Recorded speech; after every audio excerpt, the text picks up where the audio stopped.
Hi hello ನಮಸ್ಕಾರ ಸ್ನೇಹಿತರೆ, ನಟುವಿಗೆ ನಿಮ್ಮೆಲ್ಲರಿಗೆ ಸ್ವಾಗತ. ಕನ್ನಡಕ್ಕೆ ಹೊರತುರಿಯ ಅತಿ ದೊಡ್ಡ ರಿಯಾಲಿಟಿ ಶೋ ಎನಿಸಿಕೊಂಡಿದ್ದ ಬಿಗ್ ಬಾಸ್ ಸೀಸನ್ 12 ಮುಕ್ತಾಯದ ನಂತರ ಕಲರ್ಸ್ ಕನ್ನಡ ವಾಹಿನಿಯಲ್ಲಿ 2 ಹೊಸ ಧಾರಾವಾಹಿಗಳು ಪ್ರಸಾರವಾಗಲಿವೆ. ಅವೇ ಗೌರಿ ಕಲ್ಯಾಣ ಮತ್ತು ಪವಿತ್ರ ಬಂಧನ ಎಂಬ ಹೊಸ ಧಾರಾವಾಹಿಗಳು.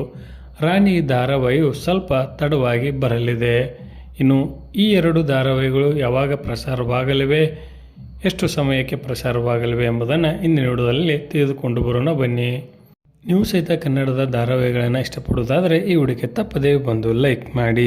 ಈಗಾಗಲೇ ಪ್ರೊಮೋ ಮುಖಾಂತರ ಸಾಕಷ್ಟು ನಿರೀಕ್ಷೆಯನ್ನು ಉಂಟು ಮಾಡಿರುವ ಗೌರಿ ಕಲ್ಯಾಣ ಧಾರಾವಾಹಿಯು ರಾತ್ರಿ 8 ಗಂಟೆಗೆ ಜನವರಿ 27ರಿಂದ ಆರಂಭವಾಗಲಿದೆ.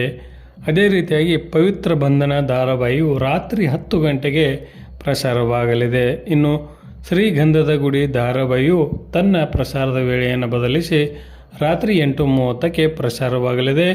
ಭಾರ್ಗವಿ LLB ಧಾರಾವಾಹಿಯು ರಾತ್ರಿ 9:30ಕ್ಕೆ ಪ್ರಸಾರವಾಗಲಿದೆ.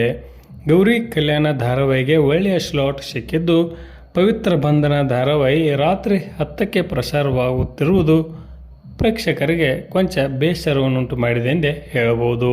ಇದರ ಬಗ್ಗೆ ನಿಮ್ಮ ಅನಿಸಿಕೆ ಅಭಿಪ್ರಾಯವನ್ನು ಕಮೆಂಟ್ ಬಾಕ್ಸಲ್ಲಿ ತಿಳಿಸಿ. ಧನ್ಯವಾದಗಳು. ನಮಸ್ಕಾರ.